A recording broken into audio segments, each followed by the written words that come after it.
Chapter 8 Buddha के चिन्ह पर। मैडम डैनियल ला रोनसिएर, बेसीकोट के पास, पेरिस 30 नवंबर। मेरे प्रिय मित्र, एक पखवाड़े से तुम्हारा कोई पत्र नहीं आया है, इसलिए मुझे अब 5 दिसंबर की उस परेशानी भरी तारीख के लिए कोई पत्र मिलने की उम्मीद नहीं है जिसे हमने अपनी साझेदारी के अंतिम दिन के रूप में तय किया था।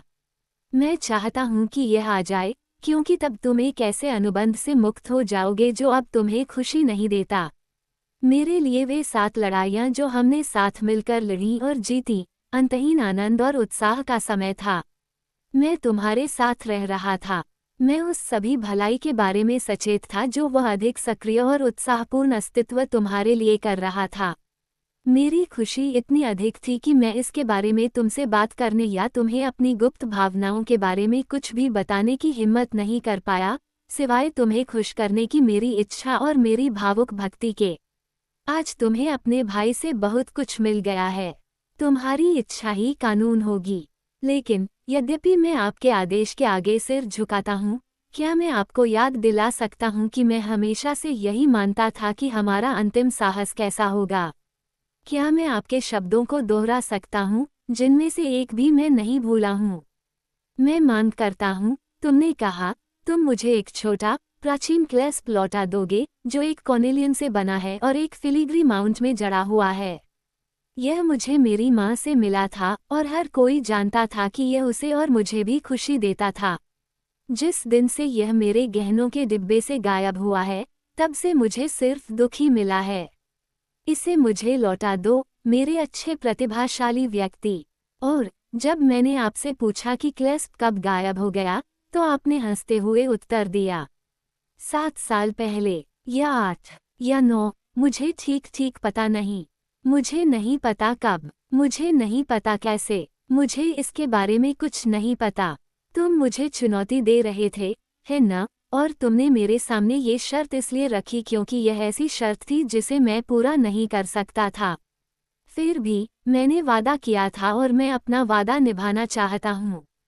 जीवन को तुम्हारे सामने अधिक अनुकूल प्रकाश में प्रस्तुत करने के लिए मैंने जो कुछ करने की कोशिश की है, वह उद्देश्यहीन प्रतीत होगी यदि तुम्हारा आत्मविश्वास उस ताबीज की कमी महसूस करता है जिसे तुम इतना महत्व देते हो। हमें इन छोटे मोटे अंधविश्वासों पर हंसना नहीं चाहिए। वे अक्सर हमारे सर्वोत्तम कार्यों का मुख्य स्रोत होते हैं। प्रिय मित्र, यदि आपने मेरी सहायता की होती तो मैं एक और विजय प्राप्त कर सकता था। अकेलेपन और तिथि की निकटता के कारण मैं असफल हो गया, तथापि मैंने चीजों को इस आधार पर स्थापित किया कि यदि आप इस कार्य को आगे बढ़ाने का प्रयास करें तो इसके सफल होने की पूरी संभावना है। और आप इसका पालन करेंगे, है न? हमने एक आपसी समझौता किया है जिसका सम्मान करना हमारा कर्तव्य है। हमें एक निश्चित समय के भीतर अपने साझा जीवन की पुस्तक में 8 अच्छी कहानियां लिखनी चाहिए, जिनमें हमने ऊर्जा, तर्क, दृढ़ता, कुछ सूक्ष्मता और कभी कभी थोड़ी वीरता लाई होगी। यह उनमें से 8वीं है। आपको ऐसा कार्य करना है कि यह 5 दिसंबर को शाम के 8 बजने से पहले अपने उचित स्थान पर लिखा जा सके। और उस दिन तुम वैसा ही करोगे जैसा मैं तुम्हें बताऊंगा। सबसे पहले और सबसे बढ़कर, मेरे प्यारे, ये शिकायत मत करो कि मेरे निर्देश काल्पनिक हैं। उनमें से प्रत्येक सफलता की एक अनिवार्य शर्त है। सबसे पहले, अपने चचेरे भाई के बगीचे में 3 पतली पतली झाड़ियों को काट लो। उन्हें एक साथ गूंथ लो और दोनों सिरों को इस तरह से बांधो कि एक खुरदुरा स्विच बन जाए, जैसे कि एक बच्चे की चाबुक। जब आप पेरिस पहुँचे तो जेट मोतियों की एक लंबी माला खरीदें, उसे कई भागों में काट लें और उसे इतना छोटा कर लें कि उसमें लगभग बराबर आकार के 75 मोती हों। अपनी सर्दियों की पोशाक के नीचे एक नीला ऊनी गाउन पहने। अपने सिर पर लाल पत्तों वाला टोक पहने। अपनी गर्दन के चारों ओर पंखों वाला बोआ पहने। कोई दस्ताने नहीं, कोई अंगूठी नहीं। दोपहर में नदी के बाएं किनारे पर टैक्सी लेकर सेंट एटने डू मोंट के चर्च तक जाएं।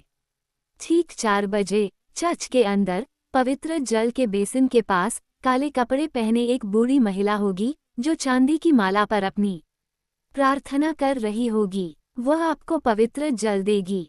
उसे अपना हार दे दें। वह मोतियों की गिनती करेगी और आपको वापस सौंप देगी।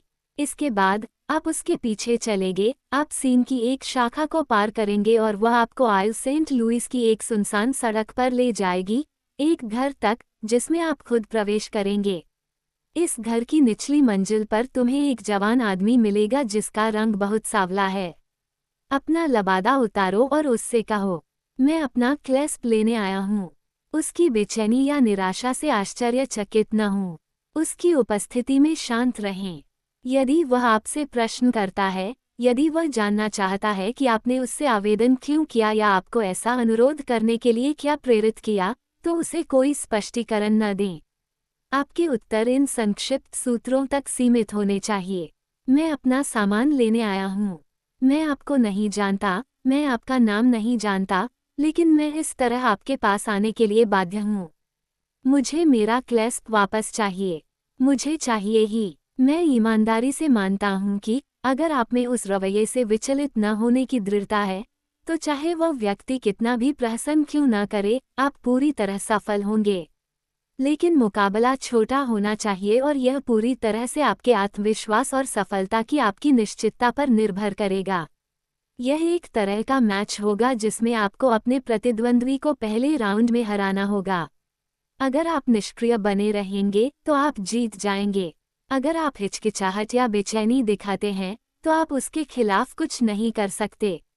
वह आपसे बच जाएगा और संकट के पहले क्षण के बाद फिर से ऊपरी हाथ हासिल कर लेगा और कुछ ही मिनटों में खेल हार जाएगा। जीत या हार के बीच कोई बीच का रास्ता नहीं है। बाद की घटना में आप बाध्य होंगी। मैं आपसे ऐसा कहने के लिए क्षमा चाहती हूँ कि आप फिर से मेरा सहयोग स्वीकार करें। मैं इसे आपको अग्रिम रूप से प्रदान करती हूँ, मेरी प्रिय, और बिना किसी शर्त के, जबकि मैं ये स्पष्ट रूप से बता रही हूँ कि मैं आपके लिए जो कुछ भी कर पाई हूँ और जो कुछ भी मैं अभी तक कर सकती हूँ, उससे मुझे आपको धन्यवाद देने और अपने आप को उस महिला के लिए पहले से कहीं अधिक समर्पित करने के अलावा कोई और अधिकार नहीं मिलता है जो मेरे पूरे जीवन में मेरी खुशी का प्रतिनिधित्व करती है। हॉर्टेंस ने पत्र पढ़ने के बाद उसे मुड़कर दराज के पीछे रख दिया और दृढ़ स्वर में कहा, मैं नहीं जाऊंगा। शुरू में, हालांकि उसने पहले इस गहने को कुछ हद तक महत्व दिया था, जिसे वह एक शुभंकर के रूप में मानती थी, लेकिन अब उसे इसमें बहुत कम दिलचस्पी महसूस हुई क्योंकि उसके परीक्षणों की अवधि स्पष्ट रूप से समाप्त हो गई थी। वह उस 8 अंक को नहीं भूल सकती थी, जो अगले साहसिक कार्य की क्रम संख्या थी। उस पर खुद को लॉन्च करने का मतलब था कि टूटी हुई चेन को उठाना, रेनिन के पास वापस जाना और उसे एक वचन देना, जिसे वह अपनी सुझाव देने की शक्तियों के साथ जानता होगा कि कैसे जवाब देना है। 5 दिसंबर से 2 दिन पहले वह अभी भी उसी मनोदशा में थी। 4 तारीख की सुबह भी वह वैसी ही थी, लेकिन अचानक, बिना किसी प्रारंभिक छल कपट के, वह बगीचे में भागी, 3 लंबाई के सरस के पौधे काटे, उन्हें वैसे ही बुना जैसे वह बचपन में करती थी और 12 बजे खुद गाड़ी चलाकर स्टेशन पहुंची। वह उत्सुक जिज्ञासा से उत्साहित थी। वह उन सभी मनोरंजक और नई अनुभूतियों का विरोध करने में असमर्थ थी जो रेनिन द्वारा प्रस्तावित साहसिक कार्य ने उसे देने का वादा किया था। ये वास्तव में बहुत लुभावना था।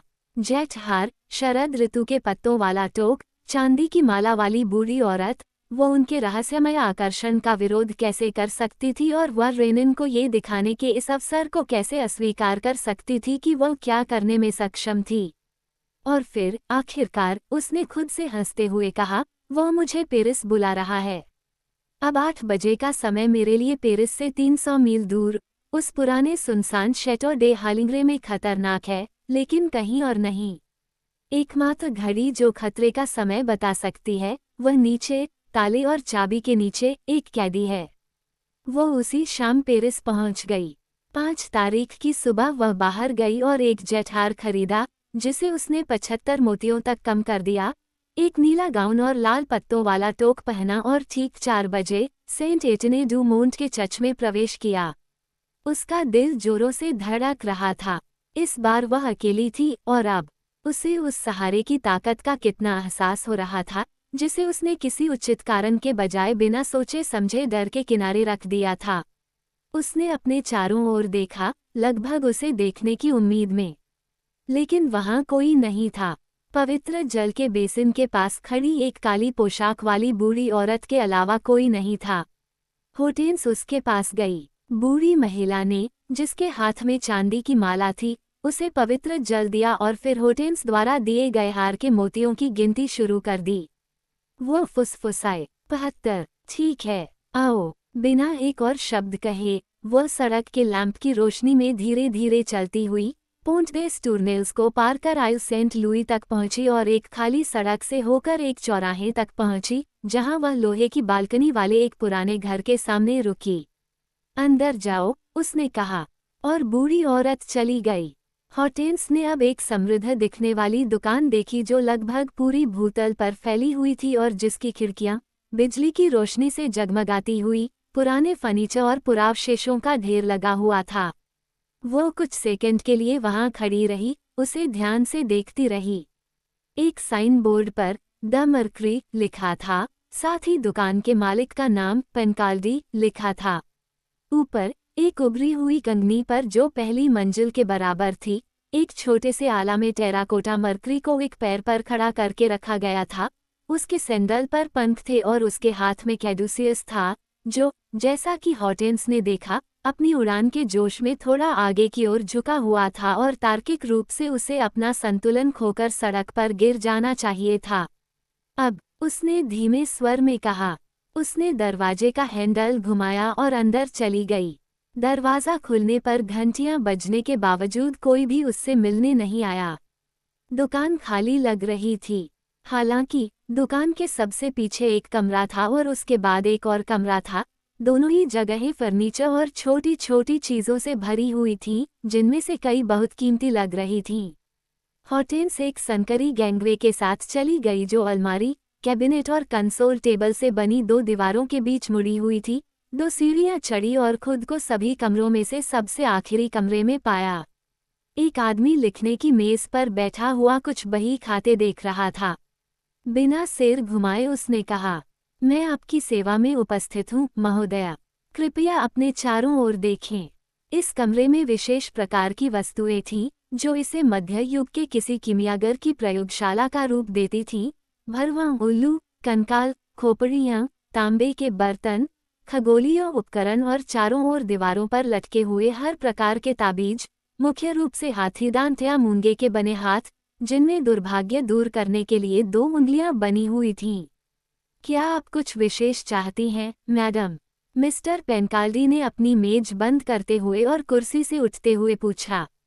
यह आदमी है, हॉटेंस ने सोचा। वास्तव में उनका रंग असामान्य रूप से पीला था। भूरे रंग के धब्बों वाली एक छोटी सी कांटेदार दाढ़ी उनके चेहरे को लंबा कर रही थी, जिसके ऊपर एक गंजा, पीला माथा था, जिसके नीचे छोटी, उभरी हुई, बेचैन, चंचल आंखों की एक जोड़ी चमक रही थी। हॉटेंस, जिसने अपना घूंघट या लबादा नहीं हटाया था, ने उत्तर दिया। मुझे एक क्लैस्प चाहिए। वे इस शोकेस में हैं, उन्होंने कहा और कनेक्टिंग रूम की ओर इशारा किया। हॉटेंस ने कांच के केस पर नज़र डाली और कहा, नहीं, नहीं, मुझे वह नहीं मिल रहा है जिसकी मुझे तलाश है। मुझे कोई भी क्लैस्प नहीं चाहिए, बल्कि एक क्लैस्प चाहिए जो कुछ साल पहले मेरे गहनों के डिब्बे से खो गया था और जिसे मुझे यहाँ ढूंढना है। वो उसके चेहरे पर दिख रही हलचल को देखकर चकित रह गई। उसकी आंखें उदास हो गई थीं। यहाँ, मुझे नहीं लगता कि आपके पास इसकी कोई संभावना है। ये किस तरह का क्लैस्प है? एक कॉर्नेलियन, सोने की जाली में जड़ा हुआ, 1830 की अवधि का। मुझे समझ नहीं आता, वह हकलाते हुए बोला। तुम मेरे पास क्यों आते हो? अब उसने अपना घूंघट हटा दिया और अपना लबादा एक तरफ रख दिया। वो पीछे हट गया, मानो उसे देखकर डर गया हो, और फुसफुसाया। नीला गाउन, टोक, और क्या मैं अपनी आंखों पर विश्वास कर सकती हूँ? Jet necklace. शायद 3 झटकों से बनी चाबुक की मार ने उसे सबसे ज्यादा उत्तेजित किया। उसने अपनी उंगली उस पर उठाई जहां वह खड़ा था, लड़खड़ाने लगा, और डूबते हुए आदमी की तरह अपनी बाहों से हवा को पीटने लगा और कुर्सी पर बेहोश होकर गिर पड़ा। हॉटेंस हिली नहीं। रेनिन ने लिखा था, वह चाहे जो भी प्रहसन करे, उसमें तटस्थ बने रहने का साहस होना चाहिए। शायद वह कोई तमाशा नहीं कर रहा था। फिर भी उसने खुद को शांत और उदासीन रहने के लिए मजबूर किया। ये सब 1-2 मिनट तक चला, जिसके बाद पेनकाल्डी अपनी बेहोशी से उभरे, माथे से बहता पसीना पोंछा और खुद को नियंत्रित करने की कोशिश करते हुए कांपती आवाज में बोले, आप मुझसे आवेदन क्यों करते हैं? क्योंकि क्लैस्प आपके कब्जे में है। आपको ये बात किसने बताई? उन्होंने आरोप से इनकार किए बिना कहा, आपको कैसे पता? मैं जानता हूँ क्योंकि यह सच है। किसी ने मुझे कुछ नहीं बताया। मैं यहाँ इस निश्चय के साथ आया था कि मुझे मेरा क्लैस्प मिल जाएगा और मैं इसे अपने साथ ले जाने के लिए दृढ़ निश्चय के साथ आया था। लेकिन क्या आप मुझे जानते हैं? क्या आप मेरा नाम जानते हैं? मैं तुम्हें नहीं जानता। मुझे तुम्हारा नाम तब तक नहीं पता था जब तक मैंने तुम्हारी दुकान पर उसका नाम नहीं पढ़ा। मेरे लिए तुम ही वह आदमी हो जो मुझे वह लौटाएगा जो मेरा है। वह बहुत उत्तेजित था। वो एक छोटी सी खाली जगह में इधर उधर घूमता रहा, जिसके चारों ओर ढेर सारा फर्नीचर था, और उसने मूर्खतापूर्ण तरीके से उस पर प्रहार किया, जिससे फर्नीचर गिरने का खतरा था। हॉर्टेंस को लगा कि वह उस पर नियंत्रण कर रही है, और उसकी उलझन का फायदा उठाते हुए उसने अचानक एक आदेशात्मक और धमकी भरे लहजे में कहा, वह चीज़ कहाँ है? तुम्हें वह मुझे वापस देनी होगी। मैं इस पर जोर देता हूँ। पेनकाल्डी को एक पल के लिए निराशा का एहसास हुआ। उसने हाथ जोड़े और गिड़गिड़ाते हुए कुछ शब्द बुदबुदाए। फिर पराजित और अचानक हार मानकर उसने और भी स्पष्ट रूप से कहा, तुमने जोर दिया। हाँ, तुम्हें यह मुझे देना होगा। हाँ, हाँ, मुझे अवश्य करना चाहिए। मैं सहमत हूँ। बोलो। उसने और भी अधिक कठोरता से आदेश दिया। बोलो नहीं, बल्कि लिखो। मैं अपना रहस्य लिखूंगा, और वह मेरा अंत होगा। वह अपनी मेज की ओर मुड़ा और एक कागज पर कुछ पंक्तियां लिखीं, जिन्हें उसने एक लिफाफे में डालकर सील कर दिया। देखो, उन्होंने कहा, यह मेरा रहस्य है। यह मेरा पूरा जीवन था। और ऐसा कहते हुए उसने अचानक अपनी कनपटी पर रिवाल्वर तान दी, जिसे उसने कागजों के ढेर के नीचे से निकाला था, और गोली चला दी। हॉर्टेंस ने तेजी से उसके हाथ पर वार किया। गोली शेवल ग्लास के शीशे पर लगी, लेकिन पेनकाल्डी गिर पड़ा और कराहने लगा, मानो वह घायल हो गया हो। हॉर्टेंस ने अपना धैर्य न खोने का भरपूर प्रयास किया। रेनिन ने मुझे चेतावनी दी थी, उसने सोचा। वह आदमी नाटक करने वाला है। उसने लिफाफा रख लिया है। उसने अपनी रिवॉल्वर रख ली है। मैं उसके झांसे में नहीं आऊंगी। फिर भी उसे एहसास हुआ कि उसके शांत स्वभाव के बावजूद आत्महत्या के प्रयास और रिवॉल्वर की गोली ने उसे पूरी तरह से विचलित कर दिया था। उसकी सारी ऊर्जा बिखर गई थी, जैसे रस्सी से कटी हुई गठरी की छड़ियां बिखर गई हों, और उसे ये दर्दनाक आभास हुआ कि वह आदमी जो उसके पैरों पर गिड़गिड़ा रहा था, वास्तव में धीरे धीरे उस पर हावी हो रहा था। वह थककर बैठ गई। जैसा कि रेनिन ने भविष्यवाणी की थी, द्वंद्व कुछ मिनटों से ज्यादा नहीं चला, लेकिन वह हार गई, अपनी स्त्री सी हिम्मत के कारण, और ठीक उसी क्षण जब उसे लगा कि वह जीत गई है। पेनकाल्डी नामक व्यक्ति को इस बात का पूरा ज्ञान था, और बिना किसी परिवर्तन का आविष्कार करने की जहमत उठाए उसने अपनी बातें बंद कर दी, अपने पैरों पर कूद पड़ा। हॉर्टेंस की आंखों के सामने एक प्रकार की फुर्तीली शरारत रची और उपहासात्मक स्वर में चिल्लाया, अब हम थोड़ी बातचीत करेंगे, लेकिन पहले आने वाले ग्राहक की दया पर निर्भर रहना तो परेशानी की बात होगी, है न? वह भागकर सड़क के दरवाजे पर गया, उसे खोला और लोहे का शटर नीचे खींचकर दुकान बंद कर दी। फिर उछलता कूदता हुआ वह हॉर्टेंस के पास वापस आया। उफ, मुझे सचमुच लगा कि मैं खत्म हो गया। एक और प्रयास, मैडम, और आप इसे पूरा कर लेती। लेकिन फिर मैं कितना सीधा सादा आदमी हूँ। मुझे लगा कि आप ईश्वर के दूत के रूप में मुझसे हिसाब मांगने के लिए परलोक से आए हैं, और एक मूर्ख की तरह मैं वह चीज़ वापस देने वाला था। मैडम हॉर्टेंस, मुझे आपको इसी नाम से पुकारने दो। मैं आपको इसी नाम से जानता था, मैडम। हॉर्टेंस, एक अश्लील शब्द का उपयोग करते हुए, आप में जो कमी है वह है हिम्मत। वो उसके पास बैठ गया और एक दुर्भावनापूर्ण नज़र से क्रूरतापूर्वक बोला, अब बोलने का समय आ गया है। इस मामले की साजिश किसने रची? आपने नहीं, है न? यह आपकी शैली में नहीं है। तो फिर कौन? मैं अपने जीवन में हमेशा ईमानदार रहा हूँ, पूरी ईमानदारी से, सिवाय एक बार, उस क्लेस्प के मामले में। और जबकि मुझे लगा कि कहानी दब गई है और भूल गई है, यहाँ अचानक इसे फिर से उठाया गया है। क्यों? यही मैं जानना चाहता हूँ। हॉर्टेंस अब लड़ने की कोशिश भी नहीं कर रही थी। वो अपनी सारी मर्दाना ताकत, अपनी सारी नफरत, अपने सारे डर, अपने उग्र हाव भाव और अपने चेहरे पर व्यक्त सभी धमकियां, जो हास्यास्पद और दुष्ट दोनों थीं, उस पर उतार रहा था। बोलो, मैं जानना चाहता हूँ। अगर मेरा कोई गुप्त शत्रु है, तो मुझे उससे अपना बचाव करने दो। वह कौन है? तुम्हें यहाँ किसने भेजा है? किसने तुम्हें कार्रवाई करने के लिए उकसाया है? क्या यह मेरे अच्छे भाग्य से नाराज कोई प्रतिद्वंद्वी है, जो बदले में क्लेस्प से लाभ उठाना चाहता है? बोलो, नहीं बोल सकते, लानत है सब पर। या मैं स्वर्ग की कसम खाता हूँ, मैं तुम्हें मार डालूंगा। उसे अंदाजा हो गया था कि वह अपनी रिवाल्वर निकालने की कोशिश कर रहा है और भागने की उम्मीद में वह उसके हाथों को पकड़कर पीछे हट गई। इस प्रकार वे एक दूसरे के विरुद्ध संघर्ष कर रहे थे और हॉर्टेंस, जो अधिकाधिक भयभीत होती जा रही थी, हमले से नहीं बल्कि अपने हमलावर के विकृत चेहरे से, चिल्लाने ही वाली थी, जब पेनकाल्डी अचानक निश्चल खड़ा हो गया। उसकी भुजाएं उसके सामने थीं, उसकी उंगलियां फैली हुई थीं और उसकी आंखें हॉर्टेंस के सिर के ऊपर घूर रही थीं। वहाँ कौन है? तुम अंदर कैसे आए? उसने दबी हुई आवाज में पूछा। हॉर्टेंस को यह विश्वास करने के लिए पीछे मुड़ने की भी जरूरत नहीं थी कि रेनिन उसकी सहायता के लिए आ रहा है, और यह उसकी रहस्यमय उपस्थिति ही थी जो डीला को इतनी निराशा में डाल रही थी।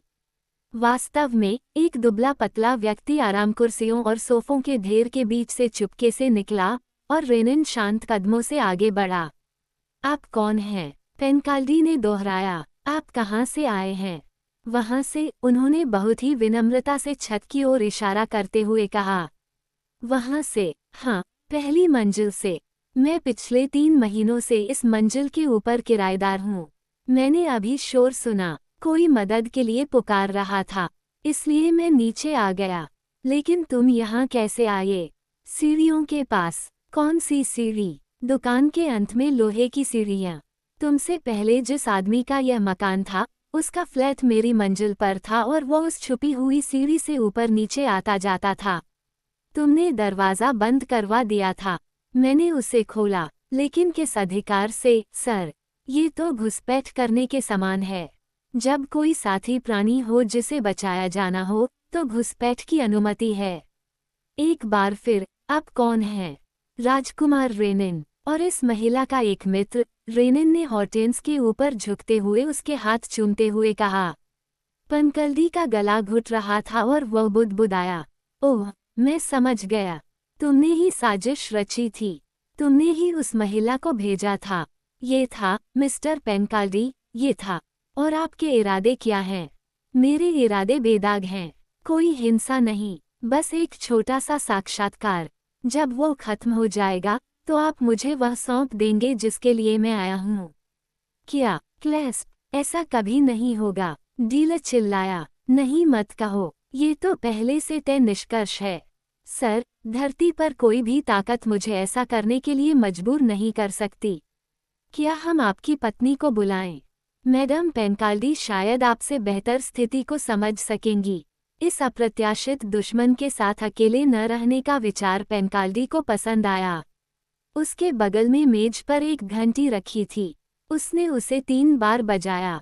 राजी, रेनिन ने कहा। देखा, मेरी प्यारी, मिस्टर पेनकाल्डी काफी मिलनसार हो रहे हैं। अभी जो शैतान तुम्हारे पीछे पड़ा था, उसका एक भी निशान नहीं बचा है। नहीं, मिस्टर पेनकाल्डी को अपने शिष्टाचार और दयालुता के गुणों को पुनः प्राप्त करने के लिए केवल एक आदमी के साथ व्यवहार करना होगा। एक आदर्श भेड़, जिसका अर्थ यह नहीं है कि चीजें अपने आप ठीक हो जाएंगी। ऐसा बिल्कुल नहीं है। भेड़ से अधिक जिद्दी कोई जानवर नहीं है। दुकान के ठीक अंत में, डीलर के लेखन डेस्क और घुमावदार सीढ़ियों के बीच, एक पर्दा उठा हुआ था, जिसमें एक महिला प्रवेश कर रही थी जो एक दरवाज़ा खोले खड़ी थी। उसकी उम्र शायद 30 साल रही होगी। बहुत ही साधारण कपड़े पहने, एप्रन पहने वह घर की मालकिन से ज्यादा रसोया लग रही थी। लेकिन उसका चेहरा आकर्षक था और उसका फिगर भी आकर्षक था। हॉटिन्स, जो रेनिन का पीछा कर रही थी, उसे यह पहचानकर आश्चर्य हुआ कि वह एक नौकरानी थी जिसे उसने बचपन में अपनी सेवा में रखा था। क्या ये तुम हो, लुसियन? क्या तुम मैडम पेनकाल्डी हो? नवागंतुक ने उसकी ओर देखा, उसे पहचाना और शर्मिंदा भी लगा। रेनिन ने उससे कहा, मैडम पेनकाल्डी, आपके पति और मुझे एक जटिल मामले को सुलझाने के लिए आपकी सहायता की आवश्यकता है, जिसमें आपकी महत्वपूर्ण भूमिका रही है। वह बिना कुछ कहे, स्पष्टतः असहज होकर आगे आए और अपने पति से पूछा, जिसने अपनी नजरें उससे हटाए बिना कहा, क्या है? वे मुझसे क्या चाहते हैं? वो किसकी ओर इशारा कर रहे हैं? ये क्लेस्प के बारे में है। पेनकाल्डी ने धीरे से कहा। ये चंद शब्द मैडम पेनकाल्डी को उनकी स्थिति की गंभीरता का पूरा एहसास कराने के लिए काफी थे, और उन्होंने अपना चेहरा छिपाने या व्यर्थ विरोध जताने की कोशिश नहीं की। वो कुर्सी पर बैठ गईं और आहें भरते हुए बोलीं, ओह, ये बात है। मैं समझ गया। मैडम हॉटिन्स ने रास्ता ढूंढ लिया है। ओह, अब तो सब खत्म हो गया। कुछ पल की राहत मिली। विरोधियों के बीच संघर्ष अभी शुरू ही हुआ था कि पति पत्नी ने पराजित व्यक्तियों का रवैया अपना लिया, जिनकी एकमात्र आशा विजेता की दया पर ही टिकी थी। अपने सामने निश्चल दृष्टि से देखती हुई मैडम पेनकाल्डी रोने लगी। रेनिन उनके ऊपर झुकी और बोली, क्या आपको कोई आपत्ति है अगर हम शुरू से ही मामले पर चर्चा करें? तब हम चीजों को और अधिक स्पष्ट रूप से देख पाएंगे, और मुझे यकीन है कि हमारा साक्षात्कार एक बिल्कुल स्वाभाविक समाधान की ओर ले जाएगा। चीजें इस तरह हुई। 9 साल पहले, जब आप देहात में मैडम हॉटिन्स की नौकरानी थीं, तब आपकी जान पहचान मिस्टर पेनकाल्डी से हुई, जो जल्द ही आपके प्रेमी बन गए। आप दोनों कोर्सिकन थे। दूसरे शब्दों में, आप ऐसे देश से आए थे जहां अंधविश्वास बहुत मजबूत हैं और जहां अच्छे और बुरे भाग्य, बुरी नज़र और जादू टोने के सवाल सभी के जीवन पर गहरा प्रभाव डालते हैं। अब ये कहा जाता था कि आपकी युवा मालकिन की क्लेस्प हमेशा अपने मालिकों के लिए सौभाग्य लाती थी। यही कारण था कि मिस्टर पेनकाल्डी के कहने पर आपने एक कमजोर क्षण में क्लेस्प चुरा लिया। 6 महीने बाद आप मैडम पेनकाल्डी बन गईं। यही आपकी पूरी कहानी है न? कुछ वाक्यों में बताई गई। 2 लोगों की पूरी कहानी जो समाज के ईमानदार सदस्य बने रहते, अगर वे उस आकस्मिक प्रलोभन का विरोध करने में सक्षम होते। मुझे ये बताने की जरूरत नहीं है कि आप दोनों ने जीवन में कैसे सफलता पाए और कैसे, ताबीज़ को अपने पास रखते हुए, उसकी शक्तियों पर विश्वास करते हुए और खुद पर भरोसा करते हुए, आप पुरातत्वविदों की पहली श्रेणी में पहुंच गए। आज आप अमीर हैं, इस दुकान के मालिक हैं, द मर्करी। आप अपने उपक्रमों की सफलता का श्रेय उस क्लेस्प को देते हैं। इसे खोना आपकी नज़र में दिवालियापन और गरीबी का प्रतीक होगा। आपका पूरा जीवन इसी पर केंद्रित रहा है। यह आपकी बुटपस्ती है। ये छोटा सा घरेलू देवता है जो आपकी देखभाल करता है और आपके कदमों का मार्गदर्शन करता है। ये वहाँ है, कहीं इस जंगल में छिपा हुआ है, और निश्चित रूप से किसी को भी कभी कुछ भी संदेह नहीं होता, क्योंकि मैं दोहराता हूँ, आप सभ्य लोग हैं। लेकिन इस एक चूक के लिए अगर एक दुर्घटना ने मुझे आपके मामलों की जांच करने के लिए प्रेरित नहीं किया होता। रेनिन ने रुककर आगे कहा, ये 2 महीने पहले की बात है। 2 महीने तक सूक्ष्म जांच पड़ताल की, जिसमें मुझे कोई कठिनाई नहीं हुई, क्योंकि तुम्हारा पता चलने के बाद मैंने ऊपर वाला फ्लैट किराए पर लिया और उस सीढ़ी का उपयोग करने में सक्षम था। लेकिन फिर भी 2 महीने कुछ हद तक बर्बाद हो गए, क्योंकि मैं अभी तक सफल नहीं हुआ हूँ। और भगवान जानता है कि मैंने तुम्हारी इस दुकान को कैसे खंगाला है। ऐसा कोई फर्नीचर नहीं है जिसे मैंने बिना जांचे छोड़ा हो, फर्श पर कोई तख्ता नहीं है जिसकी मैंने जांच न की हो। सब बेकार। हाँ, एक चीज थी, एक आकस्मिक खोज। तुम्हारी लेखन टेबल में एक गुप्त कोने में, पेनकाल्डी, मैंने एक छोटी सी खाता पुस्तिका खोजी जिसमें तुमने अपना पश्चाताप, अपनी बेचैनी, सजा के अपने डर और भगवान के क्रोध के अपने डर को लिखा है। ये तुम्हारी बहुत बड़ी नासमझी थी, पेनकाल्डी। लोग ऐसे कबूलनामे नहीं लिखते। और सबसे बढ़कर, वे उन्हें इधर उधर नहीं छोड़ते। जो भी हो, मैंने उन्हें पढ़ा और मैंने एक अंश नोट किया जो मुझे विशेष रूप से महत्वपूर्ण लगा और मेरे लिए उपयोगी था। अभियान की अपनी योजना तैयार करते हुए, क्या वह मेरे पास आएगी जिस महिला को मैंने लूटा था? क्या वह मेरे पास आएगी जैसा कि मैंने उसे उसके बगीचे में देखा था जबकि लुसीन क्लेस प्ले रही थी? क्या वह मुझे नीला गाउन और लाल पत्तों की टोपी पहने हुए दिखाई देगी, जेट नेकलेस और 3 लटों वाली झाड़ियों की चाबुक के साथ जो उसने उस दिन पहनी थी? क्या वह मेरे सामने इस तरह दिखाई देगी और कहेगी, मैं अपनी संपत्ति का दावा करने आई हूँ? तब मैं समझ जाऊंगा कि उसका आचरण ऊपर से प्रेरित है और मुझे ईश्वर के आदेश का पालन करना चाहिए। यही आपकी पुस्तक में लिखा है, पेनकाल्डी, और यह उस महिला के आचरण को स्पष्ट करता है जिसे आप एल हॉटेंस कहते हैं। मेरे निर्देशों पर और आपके द्वारा सोची गई सेटिंग के अनुसार कार्य करते हुए, वह आपके पास पीछे से आपकी अपनी अभिव्यक्ति का उपयोग करने के लिए आई। उसकी ओर से थोड़ा और आत्मनियंत्रण, और आप जानते हैं कि वह दिन जीत सकती थी। दुर्भाग्य से, आप एक अद्भुत अभिनेता हैं। आपकी दिखावटी आत्महत्या ने उसे बाहर कर दिया, और तुम समझ गए कि यह ईश्वर का आदेश नहीं था, बल्कि तुम्हारे पूर्व शिकार की ओर से एक आक्रमण था। इसलिए, मेरे पास हस्तक्षेप करने के अलावा कोई विकल्प नहीं था। मैं यहाँ हूँ, और अब चलो काम खत्म करते हैं। पेनकाल्डी, वह क्लेस्प नहीं, डीलर ने कहा, जो क्लेस्प को पुनः स्थापित करने के विचार मात्र से ही अपनी सारी ऊर्जा पुनः प्राप्त कर रहा था। और आप, मैडम पेनकाल्डी? मुझे नहीं मालूम कि वो कहाँ है, पत्नी ने कहा। बहुत अच्छा, तो फिर हम काम पर आते हैं। मैडम पेनकाल्डी, आपका एक 7 साल का बेटा है जिसे आप पूरे दिल से प्यार करती हैं। आज गुरुवार है और हर गुरुवार की तरह आपका छोटा लड़का अपनी मौसी के घर से अकेला घर आएगा।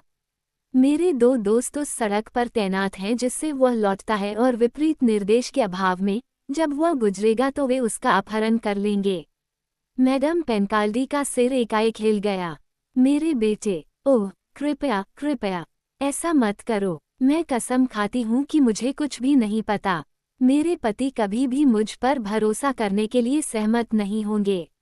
रेनिन ने आगे कहा, अगला मुद्दा, आज शाम को मैं सरकारी वकील के पास सूचना दर्ज कराऊंगा। साक्ष्य, खाता बही में दर्ज इकबालिया बयान। परिणाम, पुलिस द्वारा कार्रवाई, परिसर की तलाशी और बाकी सब। पेनकाल्डी चुप था। दूसरों को लग रहा था कि इन सभी धमकियों का उस पर कोई असर नहीं हुआ और वह अपनी बुटपस्ती की वजह से खुद को अजेय मानता था। लेकिन उसकी पत्नी रेनिन के पैरों पर घुटनों के बल गिर पड़ी और हकलाते हुए बोली, नहीं, नहीं, मैं आपसे विनती करता हूँ। इसका मतलब होगा जेल जाना और मैं नहीं जाना चाहता। और फिर मेरा बेटा, ओह, मैं आपसे विनती करता हूँ।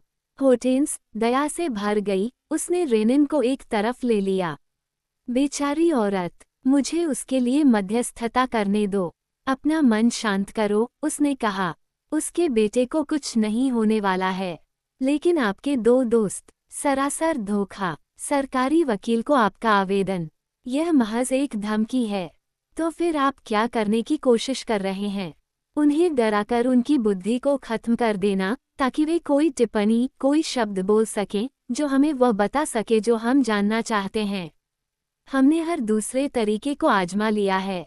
यह आखिरी तरीका है, और यह एक ऐसा तरीका है जो, मुझे लगता है, लगभग हमेशा सफल होता है। हमारे कारनामों को याद रखें, परंतु यदि वो वचन जो तुम सुनने की आशा रखते हो, न कहा जाए। ये बात तो बोलनी ही चाहिए, रेनिन ने धीमी आवाज में कहा। हमें यह मामला खत्म करना ही होगा। समय आ गया है। उसकी आंखें उसकी आंखों से मिलीं, और वो ये सोचकर लाल हो गई कि जिस घड़ी की वह बात कर रहा था वह 8वीं घड़ी थी और उसका कोई और उद्देश्य नहीं था, सिवाय इसके कि 8वीं घड़ी आने से पहले ही वह बात समाप्त कर ले। तो आप देख सकते हैं, एक तरफ, आप क्या जोखिम उठा रहे हैं, उसने पेनकाल्डी दंपत्ति से कहा। आपके बच्चे का गायब होना, और जेल तो निश्चित है, क्योंकि वहाँ किताब है जिसमें उसके इकबालिया बयान हैं। और अब, दूसरी तरफ, मेरा प्रस्ताव है, 20,000 फ्रैंक अगर आप तुरंत, इसी मिनट, क्लेस्प सौंप दें। याद रखें, ये 3 लुइस के बराबर नहीं है। कोई जवाब नहीं। मैडम पेनकाल्डी रो रही थीं। रेनिन ने प्रत्येक प्रस्ताव के बीच रुकते हुए अपनी बात फिर से शुरू की। मैं अपनी पेशकश को दोगुना कर दूंगा। मैं इसे तिगुना कर दूंगा। सब कुछ छोड़ दो पेनकाल्डी, तुम नासमझ हो। मुझे लगता है तुम चाहते हो कि मैं इसे एक निश्चित राशि बना दूं। ठीक है, 1 लाख फ्रैंक। उसने अपना हाथ आगे बढ़ाया जैसे कि इसमें कोई संदेह नहीं था कि वे उसे पकड़ लेंगे। मैडम पेनकाल्डी सबसे पहले झुकी और उन्होंने अपने पति के प्रति अचानक क्रोध प्रकट किया। अच्छा, कबूल करो, है न? बोलो, तुमने इसे कहाँ छुपाया है? देखो, तुम जिद्दी तो नहीं हो क्या? अगर तुम जिद्दी हो तो इसका मतलब है बर्बादी और गरीबी, और फिर हमारा लड़का है। बोलो, बोलो, हॉर्टेंस फुसफुसाया। रेनिन, ये पागलपन है, क्लैस्प का कोई मूल्य नहीं है। कोई बात नहीं, रेनिन ने कहा, वह स्वीकार नहीं करेगा। लेकिन उसे देखो, वह कितना उत्साहित है। बिल्कुल वही जो मैं चाहती थी। ये, तुम जानते हो, वास्तव में रोमांचक है। लोगों को पागल कर देना, उन्हें इस बात पर नियंत्रण से वंचित कर देना कि वे क्या सोच रहे हैं और क्या कह रहे हैं। और इस भ्रम के बीच, उस तूफान में जो उन्हें इधर उधर फेंकता है, उस छोटी सी चिंगारी को देखना जो कहीं ना कहीं चमक उठेगी। उसे देखो, उस आदमी को देखो, एक बेकार कंकड़ के लिए 1 लाख फ्रैंक, नहीं तो जेल, ये किसी भी आदमी का सिर घुमा देने के लिए पर्याप्त है। वास्तव में पेनकाल्डी का चेहरा सफेद हो गया था, उसके होंठ कांप रहे थे और उनके कोनों से लार की बूंदें टपक रही थीं। उसके पूरे अस्तित्व की उथल-पुथल का अंदाजा लगाना आसान था, जो परस्पर विरोधी भावनाओं, लालच और भय के बीच टकराव से हिल रहा था। अचानक वह फूट पड़ा, और यह स्पष्ट था कि उसके शब्द बेतरतीब ढंग से बह रहे थे, बिना ये जाने कि वह क्या कह रहा था। 1 लाख फ्रैंक, 2 लाख, 5 लाख, 1 लाख, आपके लाखों के लिए 2 अंक। लाखों का क्या उपयोग है? एक व्यक्ति उन्हें खो देता है। वे गायब हो जाते हैं। वे चले जाते हैं। केवल एक चीज है जो मायने रखती है, भाग्य। यह आपके पक्ष में है या फिर आपके खिलाफ। और पिछले 9 सालों से भाग्य मेरे पक्ष में है। इसने मुझे कभी धोखा नहीं दिया, और तुम मुझसे इसे धोखा देने की उम्मीद करते हो। क्यों? डर से, जेल से, मेरे बेटे से। बकवास। जब तक मैं भाग्य को अपने पक्ष में काम करने के लिए मजबूर करता हूँ, तब तक मुझे कोई नुकसान नहीं होगा। यह मेरा सेवक है, यह मेरा मित्र है। ये क्लैस्प से चिपका रहता है। कैसे? मैं कैसे बता सकता हूँ? ये कॉर्नेलियन है, इसमें कोई संदेह नहीं है। जादुई पत्थर होते हैं, जो खुशी को बनाए रखते हैं, जैसे दूसरे आग, या गंधक, या सोना रखते हैं। रेनिन ने अपनी आंखें उस पर गड़ाए रखीं, उसकी हल्की सी भी बात, आवाज में हल्की सी भी उतार चढ़ाव पर नजर रखी। जिज्ञासा विक्रेता अब एक घबराई हुई हंसी के साथ हंस रहा था, जबकि वह एक ऐसे व्यक्ति की तरह आत्मसंयमित था जो खुद पर भरोसा करता है, और वह झटकेदार हरकतों के साथ रेनिन के पास गया, जिससे उसका दृढ़ संकल्प बढ़ता हुआ दिखाई दे रहा था। लाखों।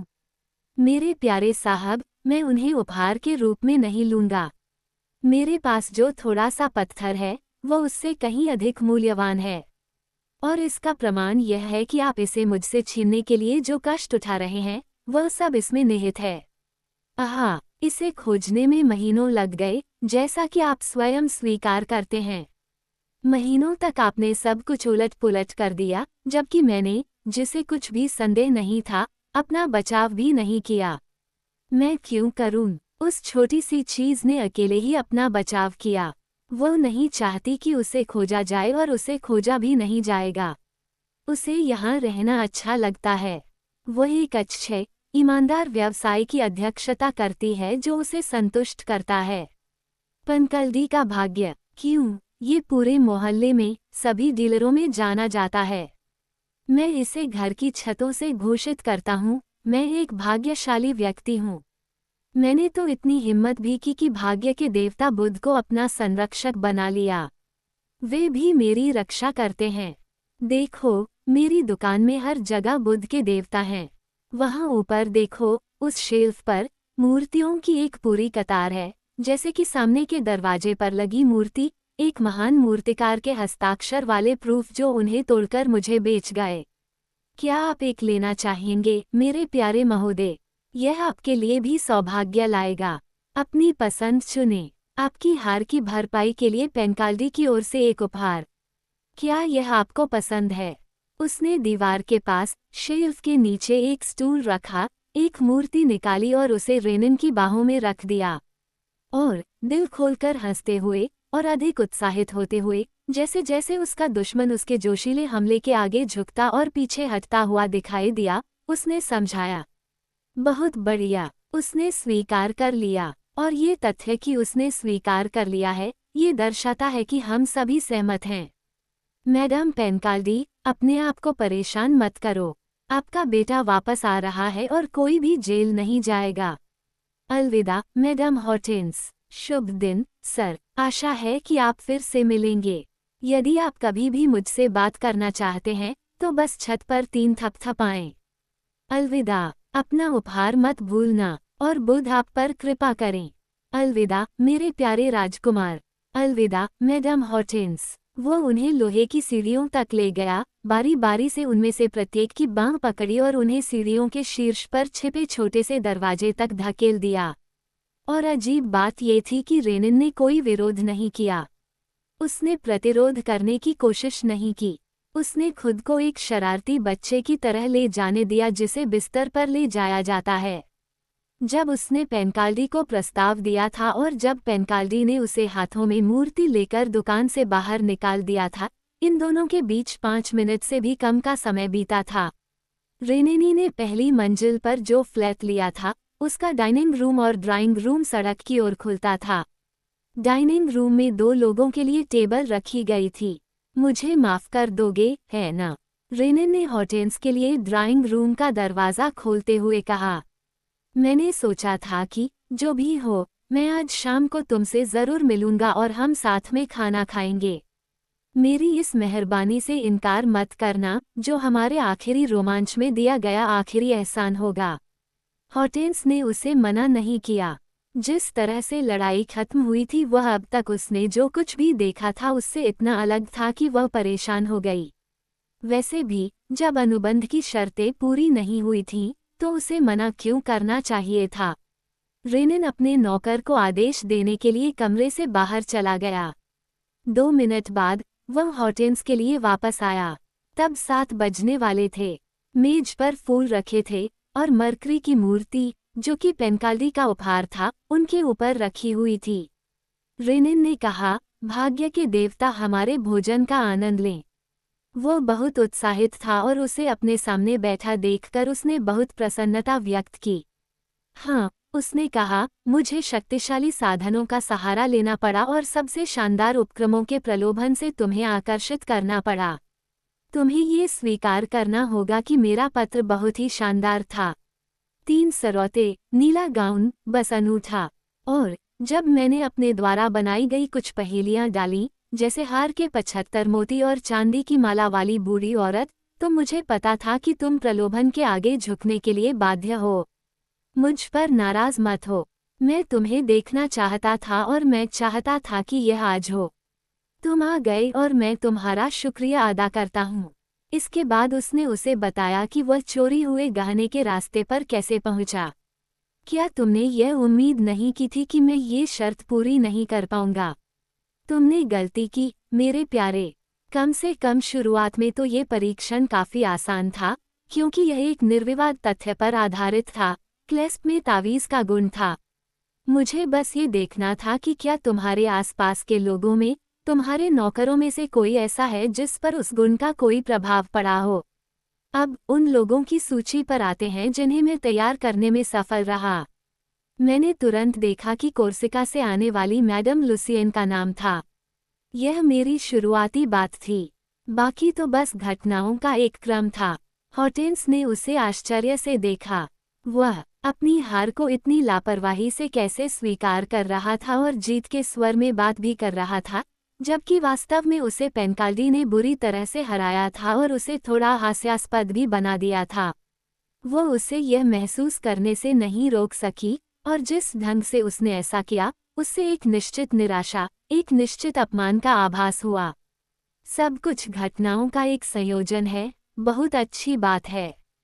लेकिन श्रृंखला टूट गई है, क्योंकि जब सब कुछ कहा जाता है, हालांकि आप चोर को जानते हैं, आप चोरी की गई क्लेस्प को पाने में सफल नहीं हुए।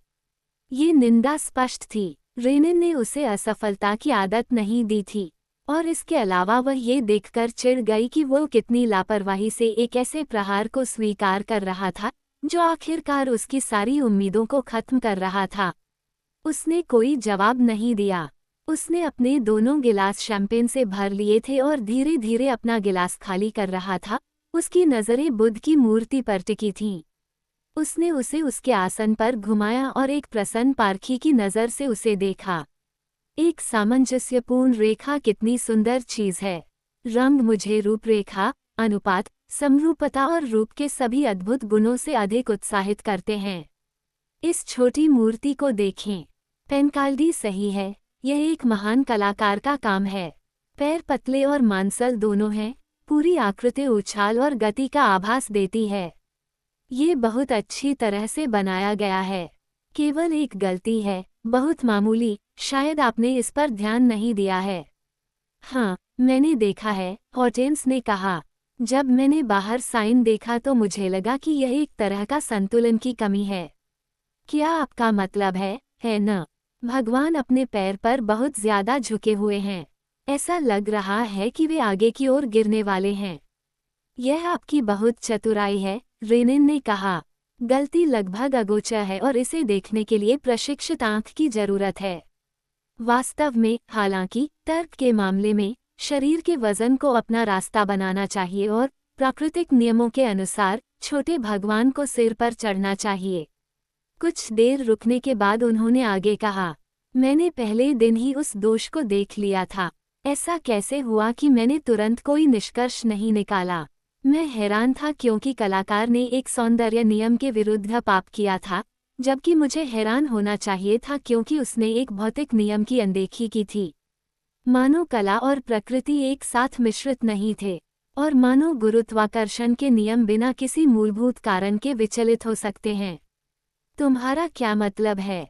हॉर्टेंस ने इन विचारों से हैरान होकर पूछा, जो उनके गुप्त विचारों से बहुत दूर लग रहे थे। तुम्हारा क्या मतलब है? ओह, कुछ नहीं, उसने कहा। मुझे आश्चर्य है कि मैं पहले क्यों नहीं समझ पाया कि मरकरी आगे की ओर क्यों नहीं झुका, जैसा कि उसे करना चाहिए था। और इसका कारण क्या है?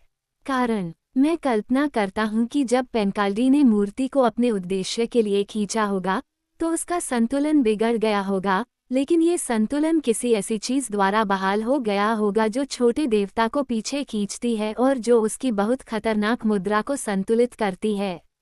कुछ, तुम कहते हो? हाँ, एक प्रतिभार। हॉर्टेंस चौंक गई। उसे भी थोड़ी रोशनी दिखने लगी थी। वो बुदबुदाए, एक प्रतिभार। क्या आप सोच रहे हैं कि यह शायद कुर्सी में होगा? क्यों नहीं? क्या ये संभव है? लेकिन यदि ऐसा है, तो पेनकाल्डी ने आपको यह मूर्ति कैसे दी? उसने मुझे ये कभी नहीं दिया, रेनिन ने कहा। मैंने इसे खुद लिया। लेकिन कहाँ और कब? अभी, जब तुम ड्राइंग रूम में थे। मैं उस खिड़की से बाहर निकला, जो साइनबोर्ड के ठीक ऊपर और छोटे देवता वाले आला के बगल में है। और मैंने दोनों की अदला बदली कर ली, यानी मैंने बाहर रखी मूर्ति को हटा दिया और उसकी जगह वह मूर्ति रख दी जो पेनकाल्डी ने मुझे दी थी। लेकिन क्या वह आगे की ओर नहीं झुकता? नहीं, दूसरों की तरह नहीं, उसकी दुकान में शेल्फ पर। लेकिन पेनकाल्डी एक कलाकार नहीं है।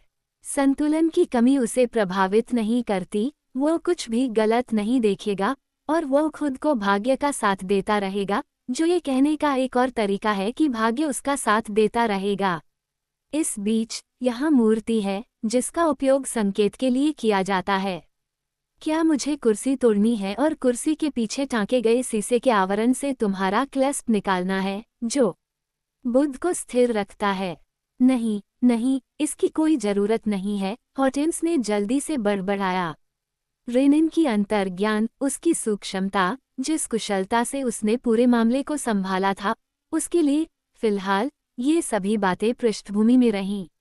लेकिन अचानक उसे याद आया कि 8वां साहसिक कार्य पूरा हो चुका था, कि रेनिन ने हर बाधा को पार कर लिया था, कि परीक्षा उसके पक्ष में गई थी और कि अंतिम साहसिक कार्य के लिए निर्धारित समय की चरम सीमा अभी तक पूरी नहीं हुई थी। उनमें इतनी क्रूरता थी कि उन्होंने इस तथ्य की ओर ध्यान आकर्षित किया। 8:01 उन्होंने कहा। उनके बीच एक दमनकारी चुप्पी छा गई। दोनों को इसकी बेचैनी इस हद तक महसूस हुई कि वे जरा सी भी हरकत करने से कतराने लगे। इसे तोड़ने के लिए रेनिन ने मजाक में कहा, वह योग्य श्रीमान पेनकाल्डी, मुझे जो मैं जानना चाहता था वह बताने के लिए उनका कितना अच्छा काम था। हालांकि मैं जानता था कि उन्हें परेशान करके मैं उनकी कही गई बातों में से खोई हुई सुराग ढूंढकर ही समाप्त करूंगा। यह ऐसा ही था जैसे कोई किसी को चकमक पत्थर और स्टील थमा दे और उसे सुझाव दे कि उसे इसका उपयोग करना है। अंत में चिंगारी प्राप्त होती है। मेरे मामले में चिंगारी का कारण वह अचेतन लेकिन अपरिहार्य तुलना थी जो उन्होंने भाग्य के तत्व कॉर्नेलियन क्लेस्प और भाग्य के देवता बुद्ध के बीच की थी। बस इतना ही काफी था। मैं समझ गया कि विचारों का ये जुड़ाव वास्तव में उनके द्वारा भाग्य के दो कारकों को एक दूसरे में समाहित करके, या अधिक स्पष्ट रूप से कहें तो मूर्ति में गहना छिपाकर जोड़ने से उत्पन्न हुआ था। और मुझे तुरंत दरवाजे के बाहर बुद्ध और उसकी दोषपूर्ण मुद्रा याद आ गई। रेनिन ने अचानक खुद को बीच में रोका। उसे लगा कि उसकी सारी बातें अनसुनी हो रही हैं। हॉर्टेंस ने अपना हाथ अपने माथे पर रखा था और इस तरह अपनी आंखों को छिपाते हुए निश्चल और दूर बैठी थी। वह वास्तव में सुन नहीं रही थी। इस विशेष साहसिक कार्य का अंत और जिस तरह से रेनिन ने इस अवसर पर काम किया था, अब उसे कोई दिलचस्पी नहीं थी। वह जो सोच रही थी वह साहसिक कार्यों की जटिल श्रृंखला थी जिसके बीच वह पिछले 3 महीनों से रह रही थी और उस आदमी का अद्भुत व्यवहार जिसने उसे अपनी भक्ति प्रदान की थी। उसने एक जादुई चित्र की तरह उसके द्वारा किए गए शानदार कामों को देखा। उसने जो भी अच्छा किया था, लोगों की जान बचाई, दुखों को दूर किया, जहां भी उसकी इच्छाशक्ति को लागू किया गया था वहां व्यवस्था को बहाल किया। उसके लिए कुछ भी असंभव नहीं था। उसने जो करने का बीड़ा उठाया उसे पूरा किया। उसने अपने सामने जो भी लक्ष्य रखा उसे पहले ही हासिल कर लिया। और यह सब बिना किसी अत्यधिक प्रयास के, उस व्यक्ति की शांति के साथ जो अपनी ताकत को जानता है और जानता है कि कोई भी उसका विरोध नहीं कर सकता। फिर वह उसके खिलाफ क्या कर सकती थी? उसे अपना बचाव क्यों करना चाहिए और कैसे? अगर वह मांग करता कि वह आत्मसमर्पण कर दे, तो क्या वह नहीं जानता कि उसे ऐसा करने के लिए कैसे मजबूर किया जाए और क्या यह आखिरी साहसिक कार्य उसके लिए अन्य साहसिक कार्यों की तुलना में अधिक कठिन होगा? मान लीजिए कि वह भाग गई। क्या विशाल दुनिया में कोई ऐसा आश्रय था जहां वह उसके पीछा से सुरक्षित रह सकती थी? उनकी पहली मुलाकात के पहले क्षण से ही अंत निश्चित था, क्योंकि रेनिन ने फैसला किया था कि ऐसा ही होना चाहिए। हालांकि वह अभी भी किसी तरह की सुरक्षा के लिए हथियारों की तलाश कर रही थी, और उसने खुद से कहा कि हालांकि उसने 8 शर्तें पूरी कर दी थीं और 8वें घंटे के बजने से पहले उसे कॉर्नेलियन क्लेस्प वापस कर दिया था, फिर भी वह इस तथ्य से सुरक्षित थी कि यह 8वां घंटा शैटरडे हेलिंग्रे की घड़ी पर बजना था, न कि कहीं और। यह एक औपचारिक समझौता था। रेनिन ने उस दिन कहा था, उन होठों को देखते हुए जिन्हें वह चूमना चाहता था। पुराना पीतल का पेंडुलम फिर से घूमना शुरू कर देगा, और जब निश्चित तिथि पर घड़ी एक बार फिर 8 बजाएगी, तब उसने ऊपर देखा। वह भी हिल नहीं रहा था, बल्कि गंभीरता से धैर्यपूर्वक प्रतीक्षा कर रहा था। वह कहने ही वाली थी, वह अपने शब्द तैयार भी कर रही थी। आप जानते हैं, हमारा समझौता कहता है कि यह हेलिंग्रे घड़ी होनी चाहिए। बाकी सभी शर्तें पूरी हो चुकी हैं, लेकिन यह नहीं। तो मैं स्वतंत्र हूँ, है न? मैं अपना वादा न निभाने का हकदार हूँ, जो मैंने कभी नहीं किया, लेकिन जो किसी भी मामले में धराशायी हो जाता है। और मैं पूरी तरह से स्वतंत्र हूँ, अंतरात्मा की किसी भी शंका से मुक्त। उसके पास बोलने का समय नहीं था। ठीक उसी समय उसके पीछे एक क्लिक की आवाज आई, जैसे घड़ी बजने वाली हो। पहली ध्वनि सुनाई दी, फिर दूसरी, फिर तीसरी। हॉर्टेंस ने कराहते हुए कहा, उसने पुरानी घड़ी, हेलिंग्रे घड़ी की आवाज़ पहचान ली थी, जिसने 3 महीने पहले एक अलौकिक तरीके से सुनसान महल की खामोशी को तोड़कर उन दोनों को 8 रोमांचों के रास्ते पर डाल दिया था। उसने स्ट्रोक गिने। घड़ी में 8 बज गए। आह! वह बुदबुदाई, आधी बेहोशी में और अपने चेहरे को अपने हाथों में छिपाते हुए। घड़ी, घड़ी यहाँ है, वह जो वहाँ से है। मैं उसकी आवाज़ पहचानती हूँ। उसने और कुछ नहीं कहा। उसे लगा कि रेनिन की नज़रें उस पर टिकी हुई हैं और इसने उसकी सारी ऊर्जा खत्म कर दी है। इसके अलावा, अगर वह उन्हें वापस पा लेती, तो उसे कोई फ़ायदा नहीं होता और न ही वह उसका ज़रा भी विरोध करती, क्योंकि वह विरोध नहीं करना चाहती थी। सारे रोमांच खत्म हो चुके थे, लेकिन एक ऐसा रोमांच बाकी था, जिसकी प्रत्याशा ने बाकी सभी की यादों को मिटा दिया। ये प्यार का रोमांच था, सबसे आनंददायक, सबसे हैरान करने वाला, सभी रोमांचों में सबसे प्यारा। उसने भाग्य के फैसले को स्वीकार कर लिया, जो कुछ भी हो सकता था, उसमें खुश थी, क्योंकि वह प्यार में थी। वो खुद के बावजूद मुस्कुराई, क्योंकि उसने सोचा कि खुशी फिर से उसके जीवन में उसी क्षण प्रवेश करने वाली थी जब उसका प्रिय उसे कॉर्नेलियन क्लेस पिला रहा था। घड़ी ने दूसरी बार घंटा बजाया। हॉर्टेंस ने अपनी आंखें रेनिन की ओर उठाईं।